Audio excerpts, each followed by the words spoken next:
Fala pessoal, beleza? Eu sou o Pedro Bevilacqua, conhecido também como Paulo Guedes aqui dentro da equipe, e vou dar a primeira aula aqui de design de chassi de moto. A gente vai começar com vai ser uma série completa desde o começo até a finalização de projeto.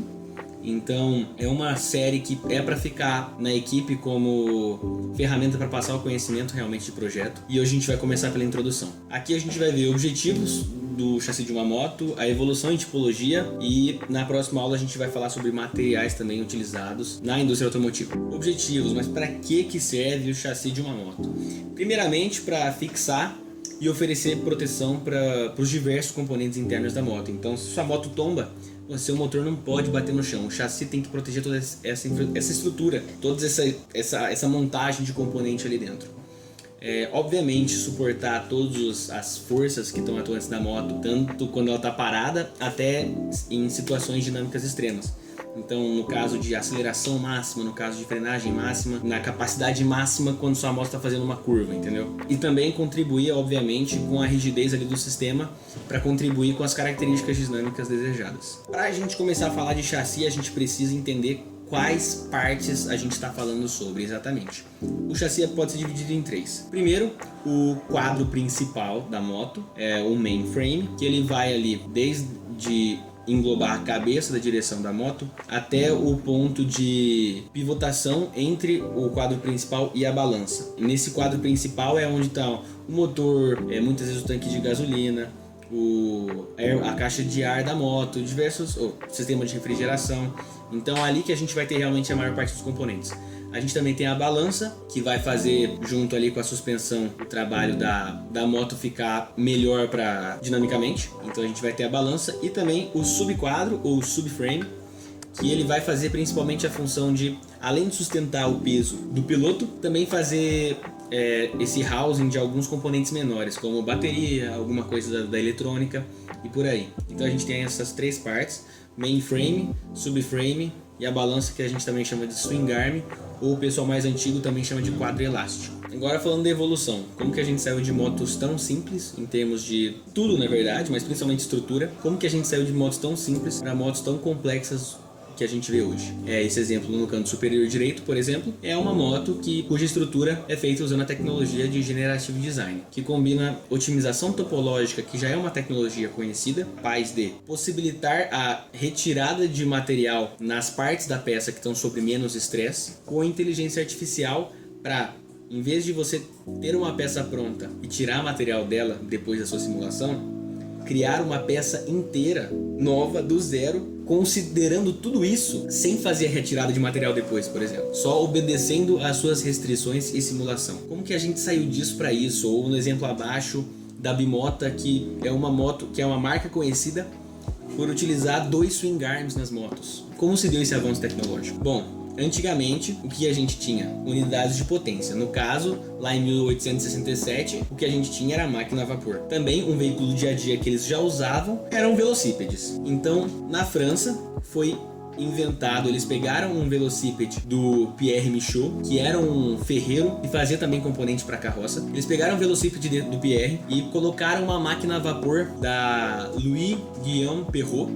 Eles juntaram esses dois e criaram, de acordo com alguns autores e alguns dicionários, a primeira moto da história. Ela batia a 14 km por hora e é o que eu falei. Ela pegava a unidade de potência que a gente já tinha com um veículo também que a gente já tinha. Então o velocípede, no caso, ele tinha até pedal. E por que muitos não consideram ela como também a primeira moto? Dependendo do dicionário, dependendo do autor, moto tem um significado diferente. Para alguns é uma unidade de potência conectada a um veículo de 2 rodas. Para outros, que foi por muito tempo a definição do dicionário Oxford, foi vigente por mais de 100 anos, um veículo de combustão interna conectado a um sistema de 2 rodas. Então, para a maioria das pessoas, a primeira moto foi a do Daimler com o Maybach, a famosa Daimler Reitwagen, ou Riding Car, porque não tinha um termo para isso. Ela tinha um motor de combustão interna a petróleo puro. E note que antigamente, como era tão incomum esse sistema de transporte, eles tiveram que acoplar 2 rodinhas de suporte, como se faz hoje para a criança aprender a dirigir bicicleta, pilotar bicicleta. Amplamente reconhecida como a primeira de fato. Depois disso, a gente começa a ver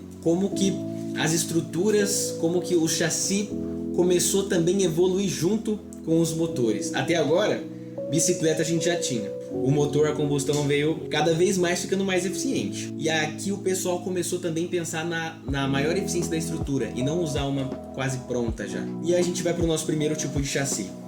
O single cradle frame ou chassi de berço único ou berço simples. Por quê? Porque tem um tubo de metal só passando ali da coluna de direção segurando o motor. Ele foi bastante utilizado nas motos mais antigas, como a primeira moto da Harley, a Model 1, motos mais baratas, como a CG. É um quadro muito superior aos quadros quase de bicicleta ou os Diamonds que se usavam na época, mas ele faltava muito rigidez nele. As motos não conseguiam ter uma potência muito grande porque a estrutura não tinha uma rigidez suficiente. Qual foi o próximo passo? O chassi de berço duplo, ou Double Cradle Frame. Aqui a gente consegue ter um aumento muito maior da rigidez, porque o componente mais pesado das motos ali, principalmente na época, era o motor. Então quando você faz essa distribuição de esforços, a sua moto consegue performar muito melhor, fazer curva muito melhor. Na época foi uma revolução de verdade.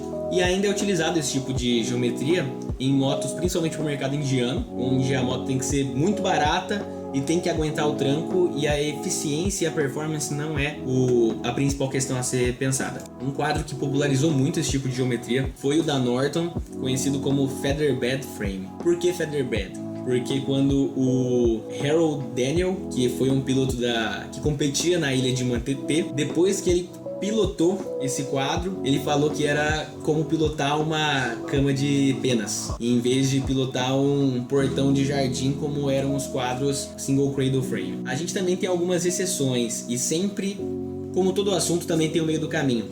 Então a gente tem também os quadros que eles chamam de Half Double Cradle Frame ou Half Duplex, que também são dois tubos diferentes suportando o motor, só que se unem antes de chegar na cabeça de direção. É só um detalhezinho, o objetivo é o mesmo. Depois de explorar muito a capacidade e as vantagens do quadro de berço duplo, cada vez mais pesquisadores, mais empresas foram para essa parte de aumentar a eficiência da estrutura da moto, para ela ser cada vez mais rígida. É aí que o Perimeter Frame entra. Qual que é o objetivo dele? Pegar a distância do pivô da balança com o da cabeça de direção, fazer com que essa distância seja a menor distância possível, porque isso vai garantir uma maior manobrabilidade para sua moto. Então esse é o intuito dela. Tanto que a gente consegue ver esse tipo de chassi em diversas motos, não só de alta cilindrada, como de baixa cilindrada, mais voltada para performance também, como uma R3, uma Ninja 400. Todos esses quadros são relativamente mais modernos também. Eles têm esse intuito de minimizar a distância entre esses dois pontos. O Perimeter Frame, ele é geralmente feito com duas longarinas que unem ali a cabeça da direção até o pivô do swing arm. Qual é a desvantagem dele? Ele não é fácil de se produzir, então você tem que ter uma planta ali de uma fábrica mais preparada, você tem que ter um equipamento muito preparado, e para isso você vai ter que aumentar o volume de vendas para compensar financeiramente. Então é por isso que a gente vê bastante em motos mais voltado para performance também, porque para eles compensa o custo-benefício. Seguindo a mesma ideia, mas com um approach um pouquinho diferente, a gente vê os quadros de treliça, porque tem o mesmo conceito de aproximar esses dois pontos, só que usando treliça tubular como estrutura. Então a gente consegue ter uma moto mais barata, mais fácil de fazer, mais rápida de ser feita e com ferramenta menos especializada. E esse tipo de estrutura não se limita a motos de baixa cilindrada ou de uma performance reduzida, muito ao contrário.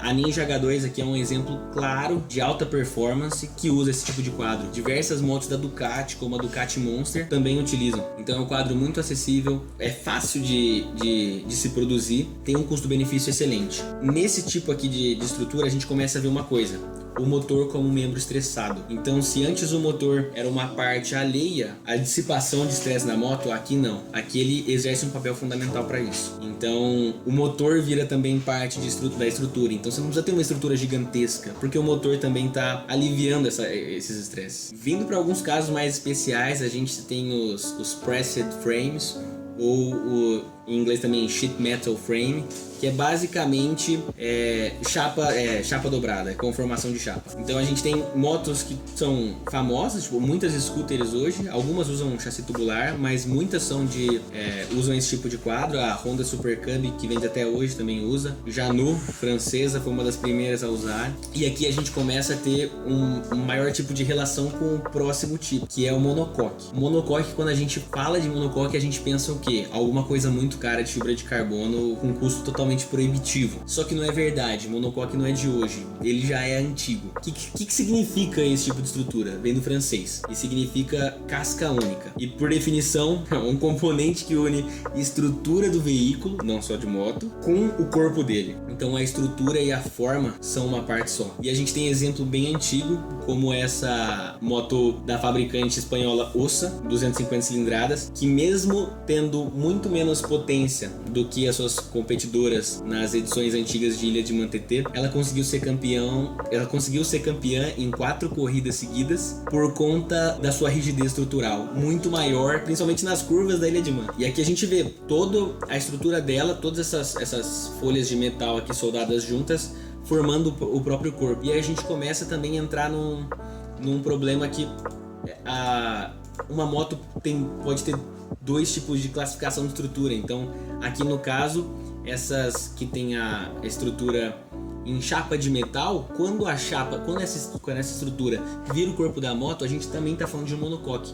Então a Janois aqui é um monocoque, várias scooters são monocoque. Monocoque não se limita a material, mas sim como a estrutura e o corpo se integram. Voltando aqui, obviamente aqui a Ossa, tô falando dos tempos passados, né? Só que a gente também tem aí, com a evolução tecnológica e de ciência de materiais principalmente, e também de ferramentas de precisão, a gente tem os monocoques de materiais mais complexos, compósitos ou uns metais nobres. Então aqui no caso a gente tem um exemplo de um monocoque de fibra de carbono inteiro. A estrutura da moto e o corpo dela que a gente consegue ver de novo que são os mesmos. Só que aqui tem um problema, é uma estrutura de construção muito complexa, você tem que ser muito preciso na fabricação dela, no projeto dela, o jeito de você simular materiais nobres, assim como fibra de carbono, materiais compostos principalmente, não é uma simulação que você vai fazer com materiais metálicos, por exemplo. Então são softwares dedicados para isso, são máquinas dedicadas para isso, é uma manufatura que tem que ser quase artesanal também, então elas são bem caras de fazer, porque você precisa ter realmente uma planta fabril muito especializada e você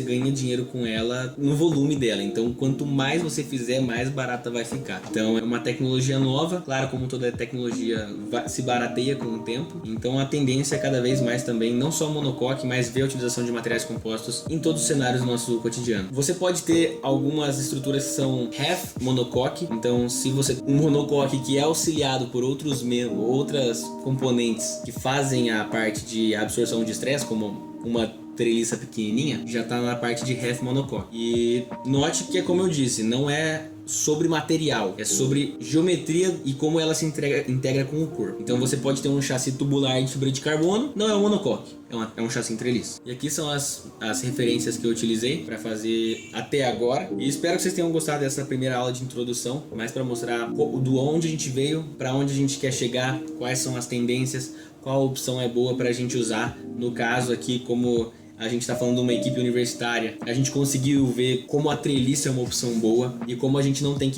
deve menosprezar ela. A gente consegue ver motos muito boas usando treliça. É só questão de uma habilidade de design, assim, de projeto realmente boa e uma base teórica bacana. Espero que vocês tenham gostado dessa aula por enquanto e fiquem ligados aí que daqui a pouco tem mais.